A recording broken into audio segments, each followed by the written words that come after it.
Ever since Primary Arms decided to revamp their SLX line, or their silver line of optics, they've been getting more and more attention.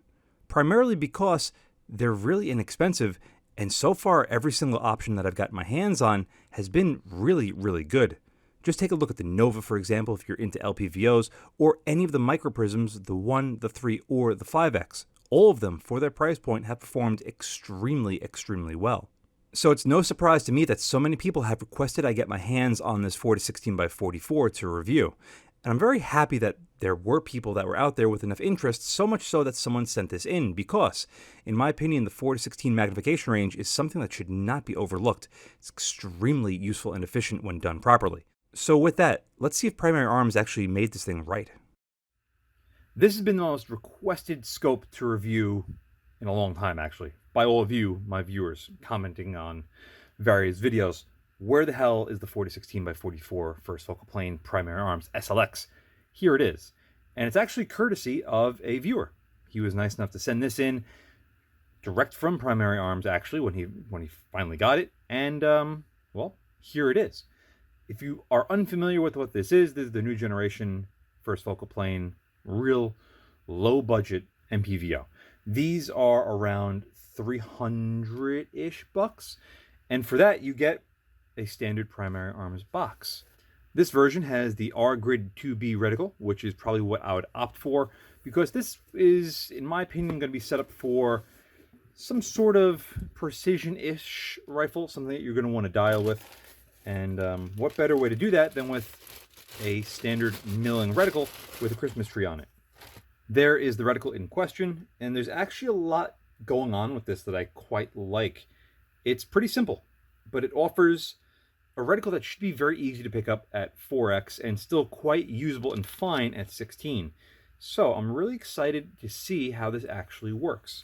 As far as going over the actual owner's manual for the scope itself, there isn't a whole lot that we could really learn from this, other than it's a MPVO. There's not a whole lot to it.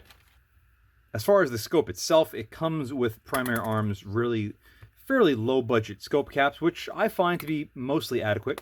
They do really not hold on there very well, but if you wanted to, you could put a thin layer of tape down and really sort of like send these home. But you know what? They're included for a $300-ish scope, so that is good enough for me. One of the key points that I think a lot of people are interested in this particular scope for is not just the price, but also the weight. Primary Arms claims it comes in about 25 ounces, and on my scale, it's a little bit out of focus, but 25.6-ish ounces is right in line with what they say that this thing should weigh. So a mid-25 ounce, $300 MPVO, if it's any good, is definitely something that's going to interest a lot of people, which is why I've had so many comments about it. Anywho, starting at the back, fast focus eyepiece, sees all the way out, quarter turn in. Now this is a factory fresh scope. There's a tiny bit of play in there, but really nothing that I'd be overly concerned about. Rear eyepiece feels pretty damn good. No weird sounds or hard points. Very nice. Your magnification ring with the minimum starting at 12 o'clock, and its maximum goes well past 180 degrees. You could see probably closer to 210 or so. And that's fine. It does include this little ramp as a throw lever, which is going to be needed because you have to turn this thing a lot to go from its minimum to maximum. And I'm sure you could buy updated versions of these or longer ones. This way you could really ramp it up harder. And you do have multiple positions at which you can position this, but it's only 3. But it's where you'd want it to be. Minimum, if you have this on a bolt gun, it's going to clear. And going to maximum, it's still going to clear all you wrong-handed bolt people. So pretty good positioning as far as I'm concerned. As far as the action, fairly well damped. Requires a good amount of effort to turn. And again, no like hard spots or weird feeling spots. Very nice. As far as our illumination control, you can see it sticks out from the side focus. And we have an off position, 1, 2 night vision modes, and then 1 to 7, and then daytime 1, daytime 2. I'll be putting that to the test, ladies and gentlemen. But to first get under the cap to see what sort of battery we have, I bet it's going to have 6 fingers on it, on the cap. Oh, look at that, 6 fingers. Standard CR2032 battery, standard 3 dimple pad. Guess what? I've never really had a problem with any of these. We do have a decent sized O-ring on the corner on this, and it's easy enough to get this in and out. But one thing that I can't stress enough, Primary Arms did again, where the actual cap is the exact same size and shape as far as the splines as the illumination control itself. So if you come over here and you grab it too far out and you keep on turning it, eventually this could loosen up and then get the disconnect on your battery. There is only one off position, which is where we started. A little bit of play in the detent. Good action, good feel, decent sound. But for an illumination control, it's more than sufficient. With an MPVO like this, or a higher powered optic in general, I'm not looking for ultimate true daytime brightness, just enough to add color to help me on like hard to read targets, like darker targets, like a dark shadowy area, for example. Just that this way you have some contrast between the reticle itself and the target. So that's fine. Honestly, this feels pretty good. Our side focus goes down to an indicated 20 yards to infinity, and it's just over 270 degrees of throw, so this should be pretty fine. Really well damped. Actually, it goes well below 20 yards. You can see if we were to guesstimate 30, 25, 20, probably closer to 15-ish yards, which is really nice for all you rimfire shooters or air gun shooters, you know, pellet rifles and whatnot. This feels really, really good. Properly damped. The traction on these splines isn't as good as with the illumination control. It's a little more rounded, so it's a little bit harder to actually grab and twist. But I have no problems with this, especially if it works well when we get behind it. Taking a look at both the elevation and windage turrets, you can see we have 6 mils per rotation, which is a little bit odd, but not something that we haven't seen before. I prefer 5 or 10. It just makes life a little bit easier, but to each their own. There is no lock on these. Again, for a $300 scope, there's only so much that you could really expect to see. Both of these are roughly the same, but let's get cracking on this. So a little bit of wiggle in the detent. Once you take up that slack, it's a nice clean break. Rotational indicator is imprinted under the cap on the erector housing. Play's not terrible. Good sound. Good feel.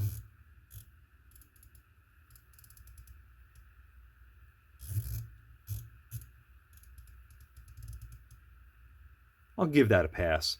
Again, we have to keep in mind this is $300, and I'm sure you're going to find these for less when they go on sale from time to time. So for this performance, how it sounds, how it feels, as long as it tracks halfway decent, I'll be happy with that. At least with our windage, we have left and right indicated on the side, on both the body itself and the cap, which is really nice to see. It's actually got a little bit less play in it than with our elevation.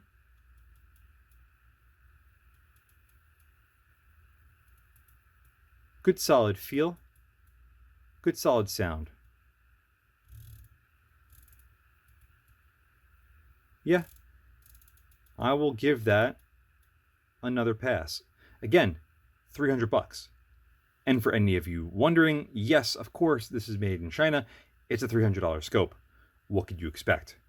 So far, externally, how this thing feels, it feels pretty damn substantial in hand. It's nice and lightweight, but it doesn't feel cheap. Got a good solid feel to it, which is something that I'm a big component of. Everything just feels quality. Definitely well above the $300 price point that this comes in at. But the real question is, does it look like a $300 scope? Does it perform like one? Will it track good? These are all questions that we're going to answer right now. With all of that out of the way, let's take a look at this ACSS R Grid 2B reticle.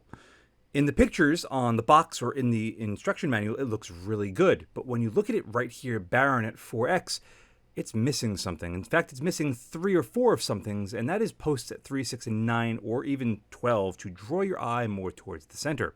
Yes, that little chevron is big enough that you could pick it up at any magnification, but yet still fine enough for a fairly precise aiming point at 16x. Here you might be wondering what I'm doing, and if you take a really close look at the reticle, you could see it looks like it's clocking a little bit.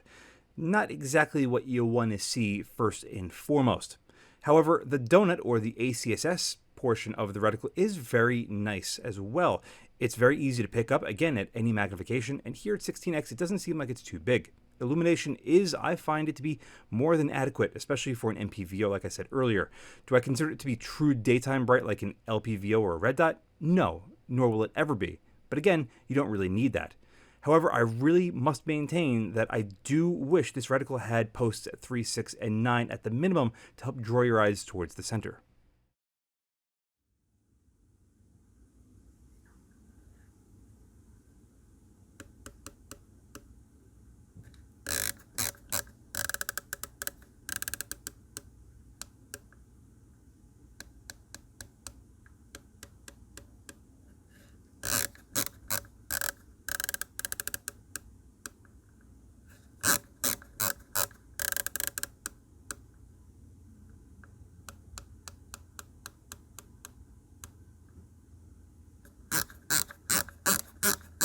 For $300 turrets, they sound and operate perfectly adequately. They're not anything really special. I'm just glad they have a zero stop, but I do wish that at least the windage was locking.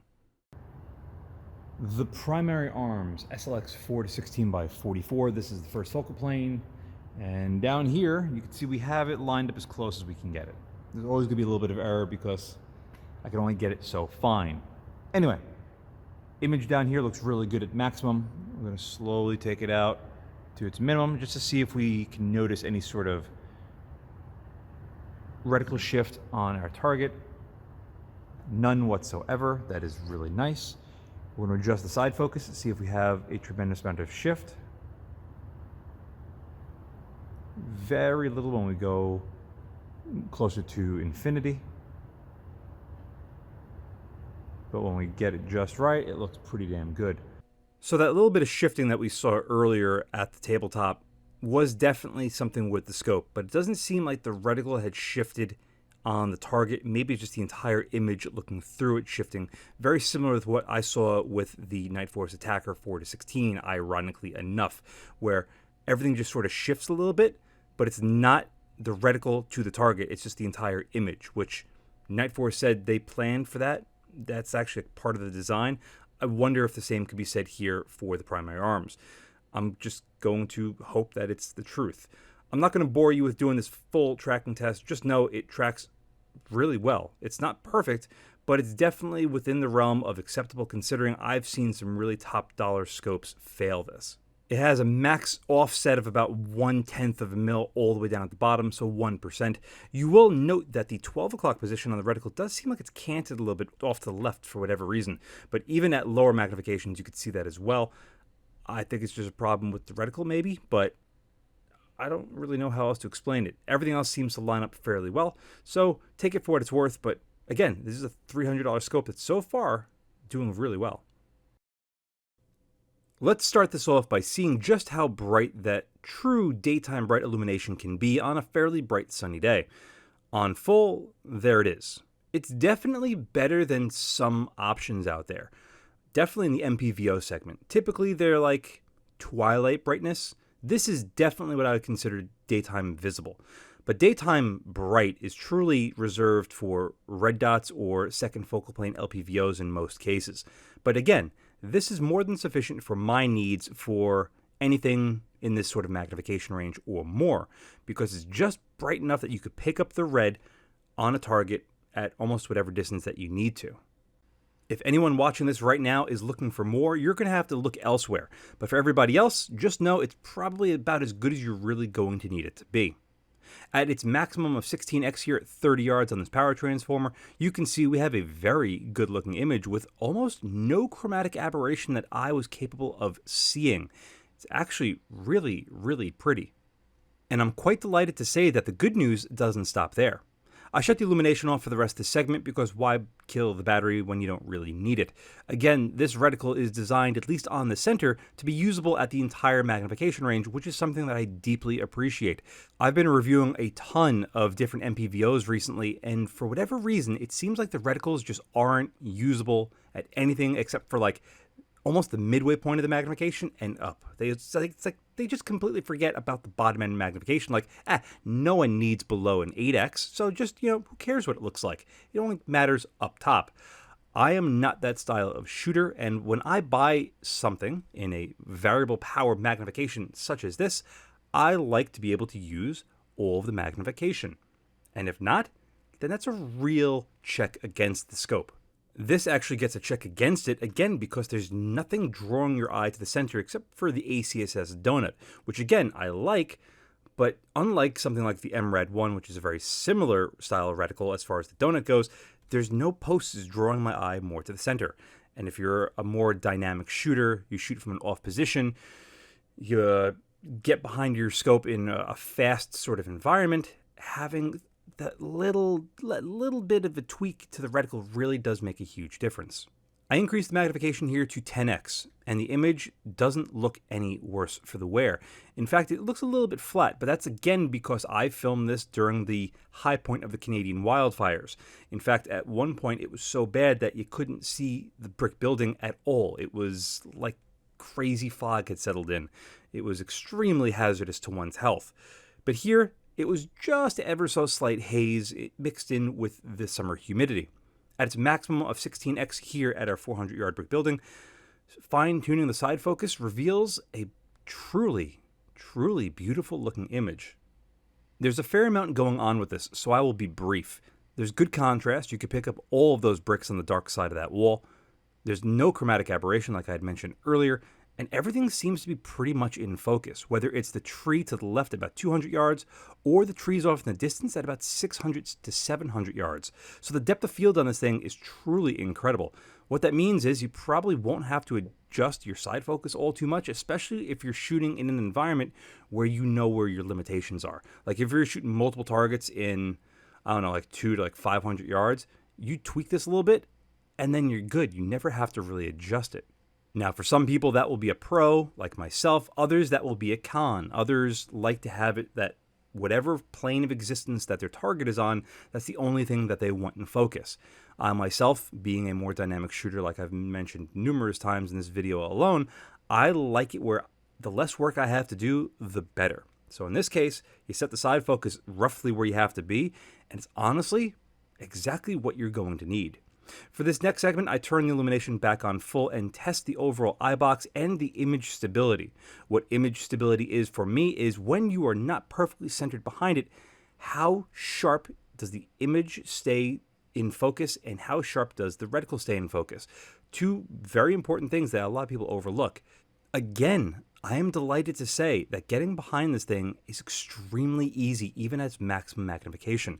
I think it has to do with the overall length, which is just over 14 inches. It's actually a lot longer than one might think, but you can clearly see that both the image, aka the power tower, and the reticle stay sharp to one another up until the point you can't look through the scope anymore.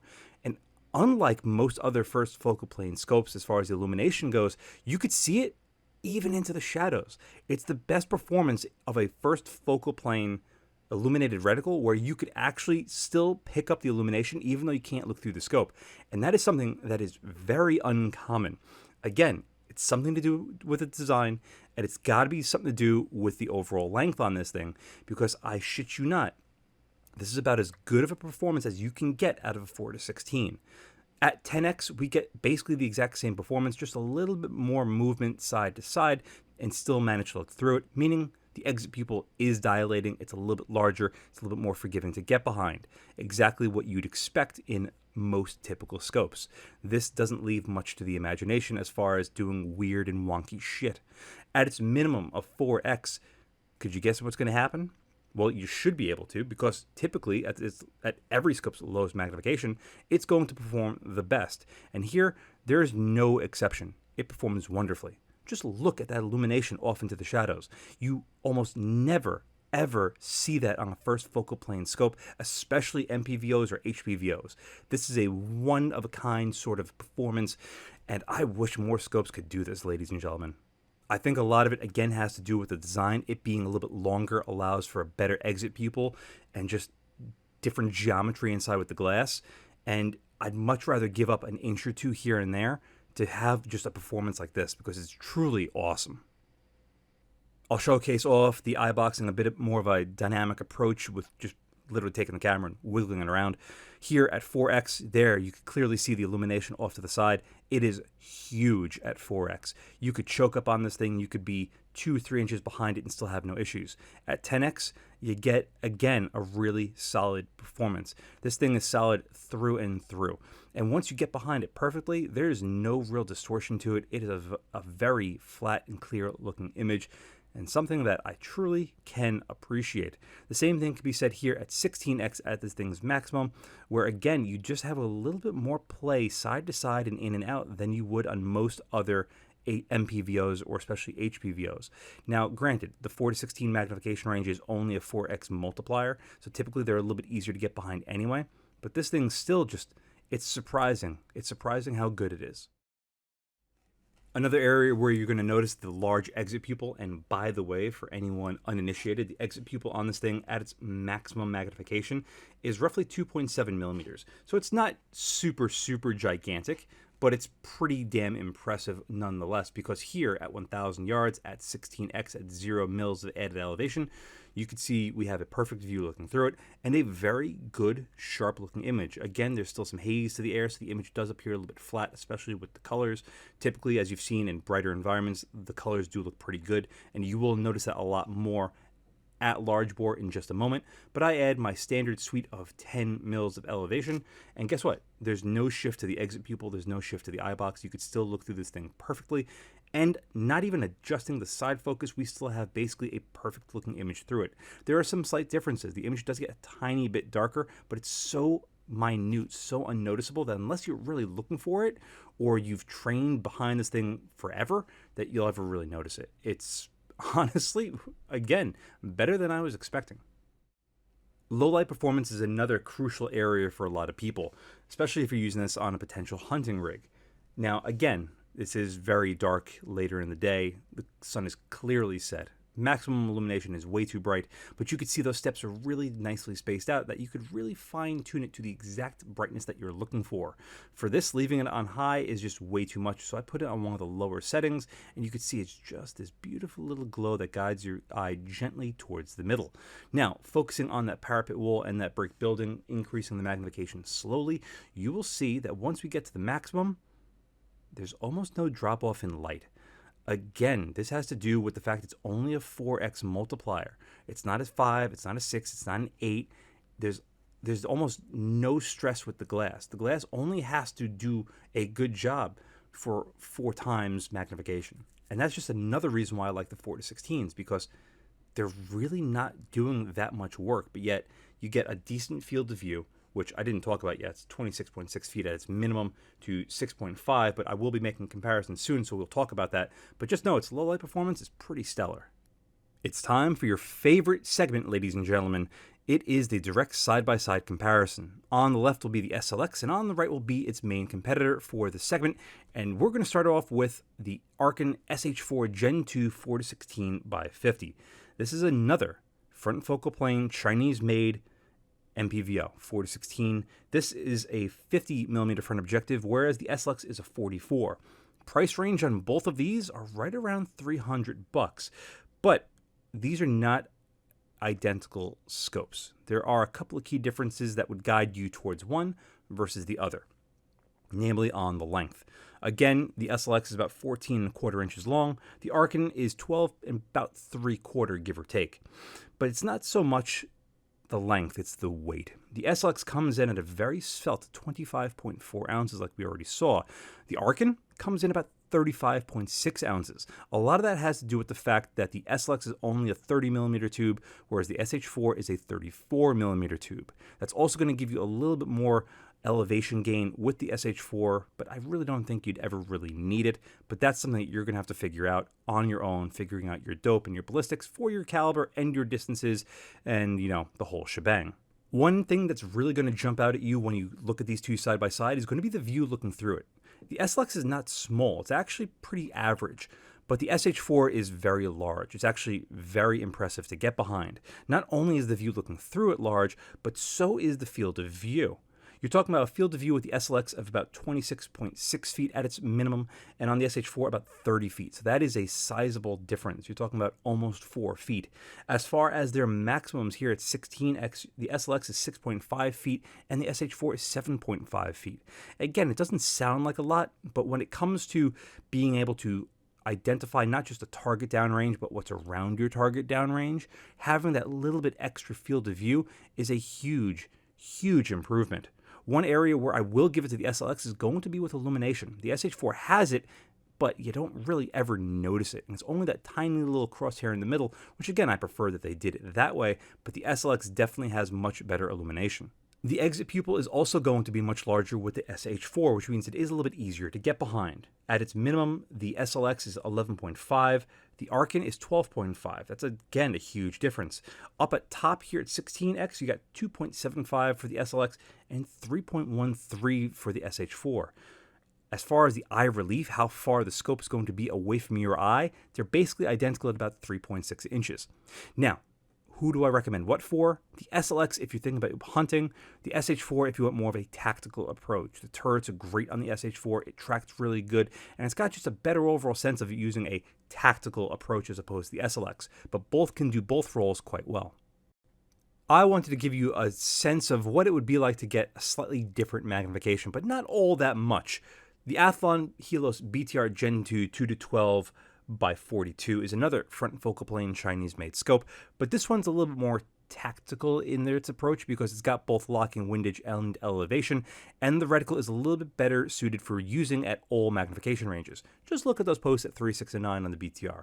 It's wonderful to help draw your eye smack dab right in the middle.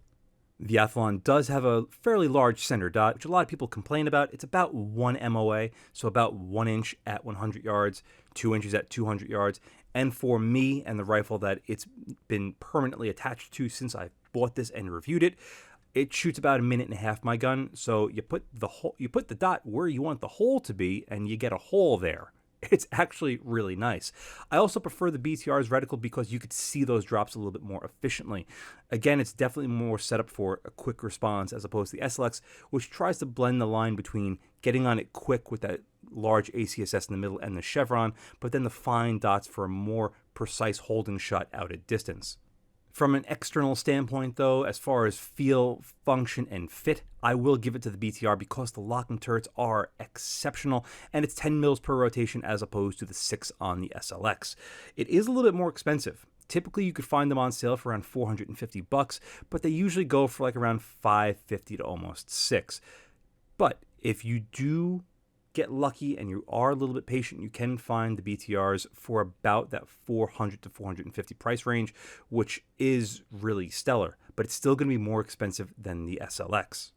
I will try to remain impartial between these two for the rest of it, just to give you as many facts as possible. The next one's going to be the length, 14.25 for the SLX. The BTR is just under 12 inches. It's 11.8, so significantly smaller, but it weighs the exact same amount. They're both 25.5 ounces, give or take. As far as the field of view, it's absolutely going to go to the BTR here because it's a 2-12, not a 4-16, so the numbers are actually quite skewed in this regard. The SLX is 26.5 or so. The BTR is 55.7 at their minimums. At their maximums, again, the SLX is 6.5, but the BTR holds true at 9.6. It's a real big difference. Both of them have excellent glass for what they are. They're both clear, they're both sharp, they're both very bright, and there's good color representation. Even though when I filmed with the BTR, it was still wintertime, and that's why everything is as muddy brown as it is. But with the SLX, it was a bright sunny day with intermittent clouds, which is why you have such different extremes as far as the shadows and then the sun coming out.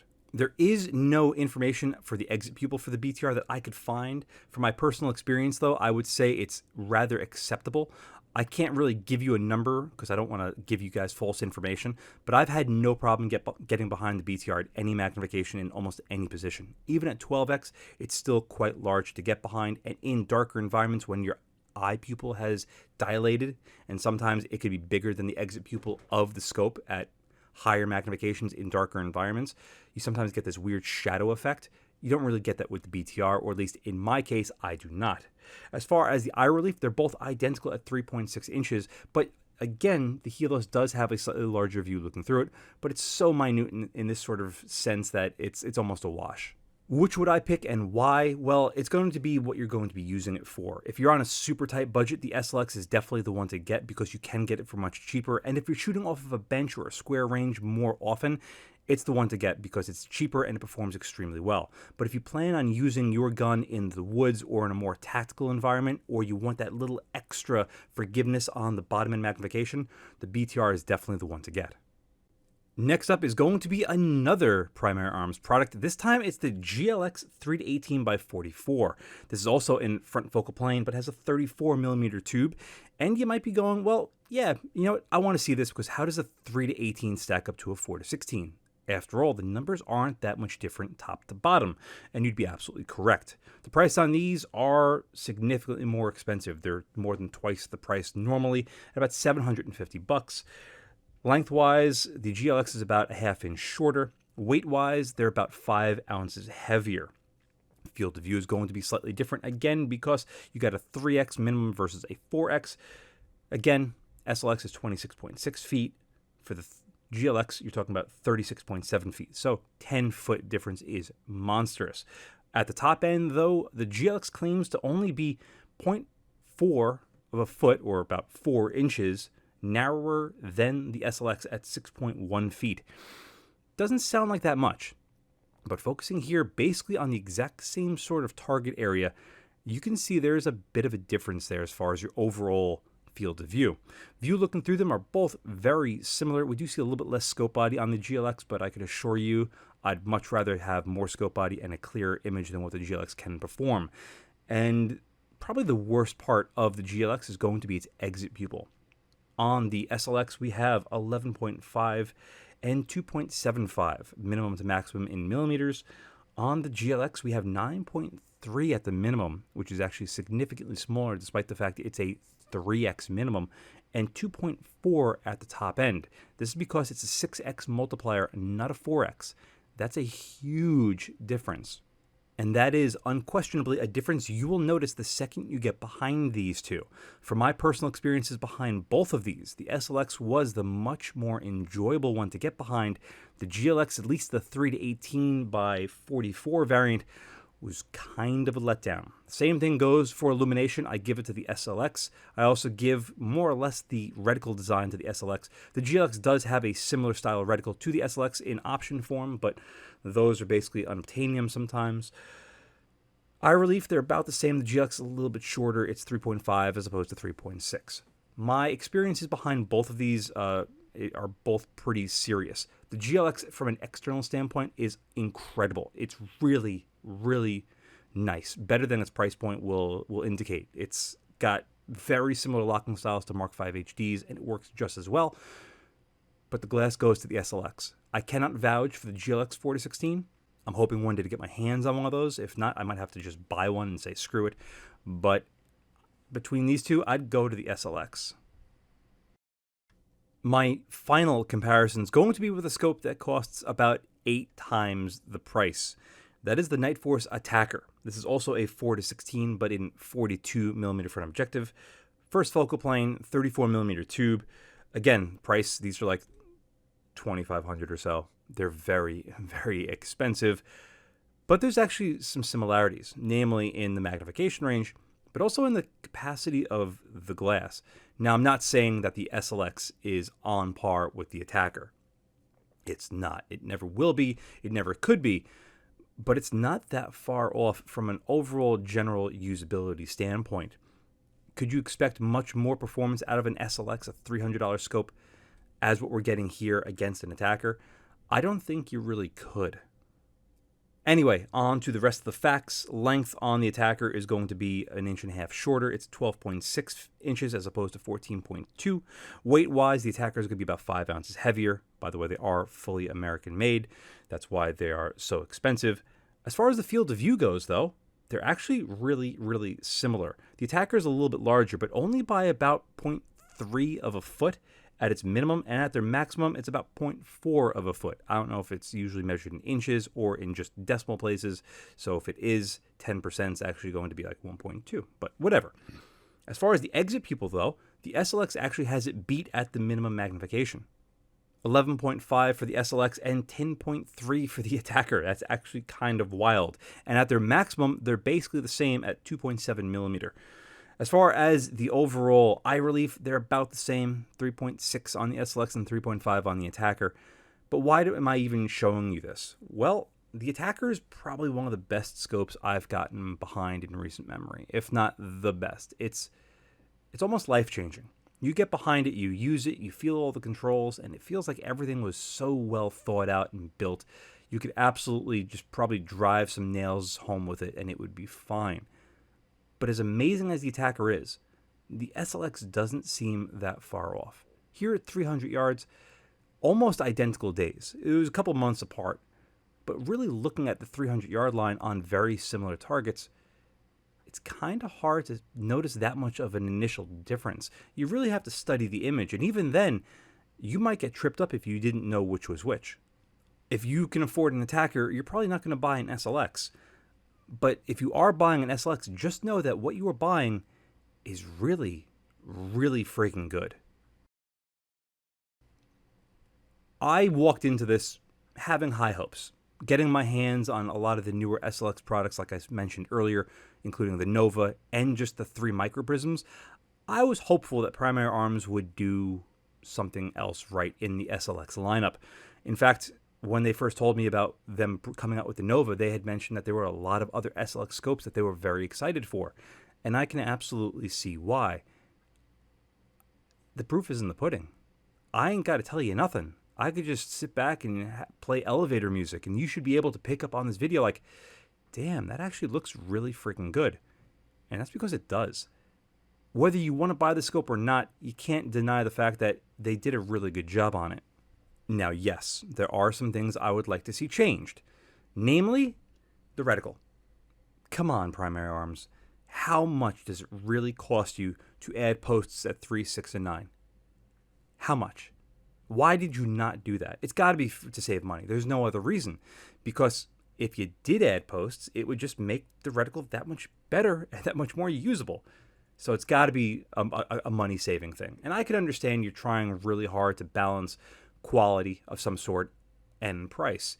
And truth be told, in every other facet, you did a really good job with the scope. Congratulations. Especially when you consider this is $300 off sale. On sale, I bet you could find these for low to mid 200s, which really makes it stupid. Stupid how inexpensive and how good it is for that price. It's insane to think about that price to performance ratio. Is it perfect for the price point? I'd say it is. What else could you really expect? You're not going to get locking turrets for this sort of price. And if you are they really going to be good? At least the turrets, even though they're only 6 mils per rotation in mil form, I'm not too sure what they are in MOA form. Am I the biggest fan of that? No, I'd prefer 5 or 10. It's just an easier way of knowing where you are and counting up your dope.